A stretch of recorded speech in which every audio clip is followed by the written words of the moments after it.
almost facing a death penalty, the Apostle Paul. Here was Paul, who had disappointments in his life, who wrote this letter from a jail cell. And seemed like he would have been complaining about fair treatment. And seemed like he would have been complaining about how things are going in jail. Looks like he would have been very pessimistic. But in this letter, he talks about how not to worry. I don't know. It looks like he would have had everything to worry about. Facing the death penalty. Church had turned on him. He had started all of these churches, and now when he's in trouble, only one church stood up for him. He had had disappointment. He had always wanted to go to Rome as a preacher, but he goes to Rome as a prisoner.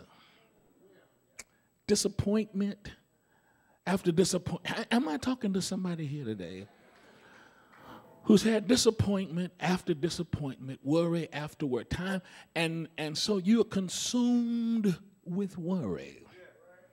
In this passage, Paul gives us three things. He says three things. If you do these three things, he says, you can deal with the worry in your life. Touch somebody and tell them that three things. First thing he says, number one, he says, now here's what you got to do. Now keep in mind, he's talking to children of God, and it seems that worry does not escape God's people. I know, maybe you've heard, but worry does not, because you sing in the choir, does not vaccinate you against worry. Because you pray, because you dance, because you clap your hands, because you serve God does not excuse you from worry. But God does have something to say about how to get rid of your worry. Let's see what he says. He says, number one, I've got to do this. Child of God, here's what I have to do. Child of God, he says, rejoice in the Lord always. And again, I say, rejoice.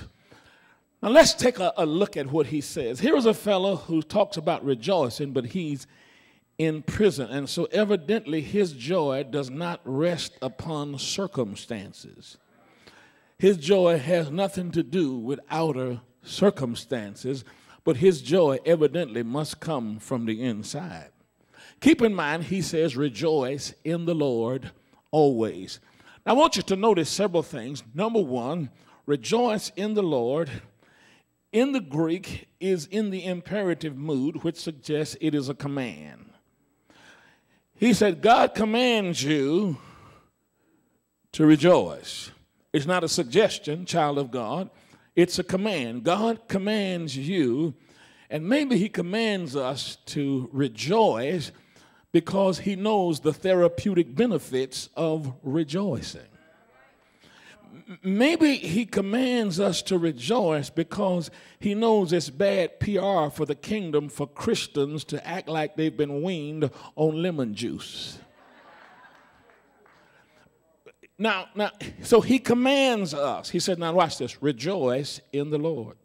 Now, the word rejoice in the Lord, here again, is not only imperative mood, but in the Greek is in the present tense, which means it's continuous or habitual action as a way of life. He says, so as a way of life, child of God, God commands you as a way of life to rejoice over and over and over again. Now let's see. Over and over, I am to continuously to rejoice over and over again. And the reason why I'm to continually to rejoice in the Lord over and over again, because there are things that are continuously confronting me. I am continuously bombarded with stuff every day. If you're not careful, the news will cause you to worry. If you're not careful, just watching television will cause you to worry. Well, the job market is down. 3 women were killed yesterday. Global warming is, scientists have just predicted the world is about to freeze. I mean, there is always something to worry about. He says, but what I am to do is to rejoice in the Lord. Now watch this. My rejoicing is not over circumstances. Touch somebody and tell them it's in the Lord. It's in the Lord. Now, Isaiah 61:10 in the Old Testament carries this idea. Now listen to what Isaiah says. I will greatly rejoice in the Lord. My soul shall be joyful in my God, for he hath clothed me with the garments of salvation. He hath covered me with the robe of righteousness. As a bridegroom decketh himself with ornaments, and as a bride adorneth herself with jewels. He says, I'll rejoice in the Lord because he saved me. Now, everybody can't rejoice in the Lord if you're not saved.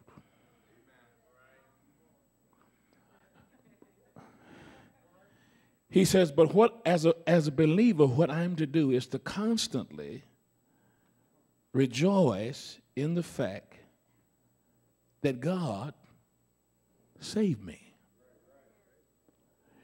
Did you not know there are so many benefits of salvation? Can I just run a few down to you? Rejoicing in the Lord. He says, number one, Ephesians 1:4 says, I can rejoice because he has chosen us before the foundation of the world. Well, that's deep in itself. That's a reason to rejoice, because your mother may have thought you were an accident. But God says, I chose you before I laid the foundation, before I laid the blueprint for the world. I already had a plan for you. Touch somebody and tell them, I am not an accident, I'm not an incident. See, that makes me feel better, because in my neighborhood back in Houston, Texas, we chose individuals to play on the team based on their ability to play good. If they could play, they got chosen. If they couldn't play, they did not get chosen. I'm simply saying God chose us knowing we were not good players.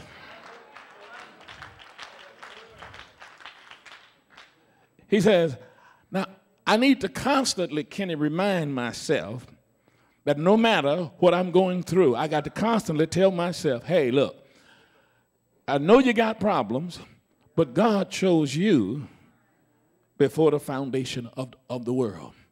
But not only did he choose you, but Psalms 37:23 says, my steps are ordered. The steps of a good man are ordered by the Lord, and he delights in his way. I can rejoice about that my steps.